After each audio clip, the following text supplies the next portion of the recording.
Morning, everybody. How are you doing today? This is going to be day 4 recap of chapters 41 to 50 of Genesis. Overall, the entirety of 41 to 50 have such a high Christology and have such a high emphasis on seeing parallels to the New Testament and to the New Covenant promises that we see in Jesus. All of it is narrative based, meaning that it's something that we're basically recounting the story and the progression of Joseph and his life and his father's life and his brother's life, the forgiveness, the redemption, the betrayal, Jacob passing away, the blessing. So there's so much that happens in the story that's progressing us to what will come up later. There's so much about Jesus in this, and seeing the nature of God, the love of God, the compassion of God, and things like that. But I'll just give you one of the super duper cool niche things. But in chapter 48, we see something really interesting. Is when Joseph brings his sons Manasseh and Ephraim to get blessed by his father Jacob, or Israel,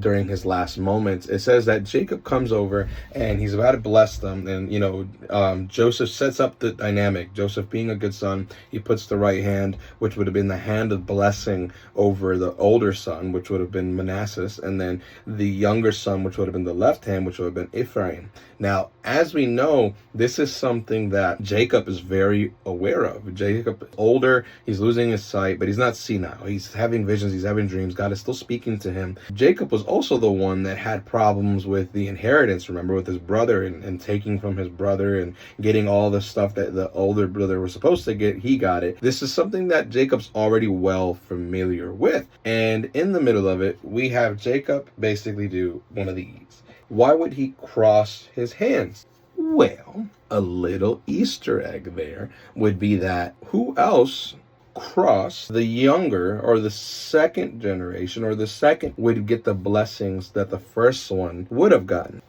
Sounds like Jesus to me. And the intricacy of just the wording there, the cross. And we see that this is kind of like a reversal, because it also points towards the work that Jesus does on the cross. But it's a really beautiful Bible nerd moment that even in Genesis, we're seeing reflections of what Jesus would do later on. Chapter 49, we get the prophecies over the sons. We get the prophecies over the kids.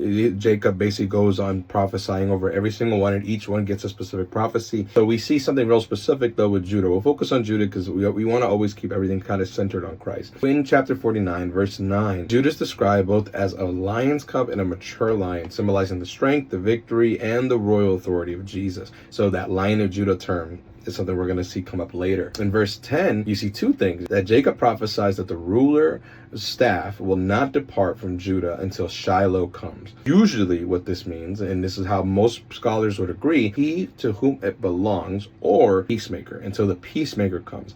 This ultimately points to who? Jesus. Then you have the other one where the prophecy says that the obedience of the peoples belong to this future ruler, which would be every knee shall bow at the mention of his name, Jesus. Yeah, that's all there is for today, guys. I hope that you have a wonderful day and keep on reading. And like I said, if you're struggling on reading, no problem. Put the audio on, listen to it. And until then, I'll see you guys soon.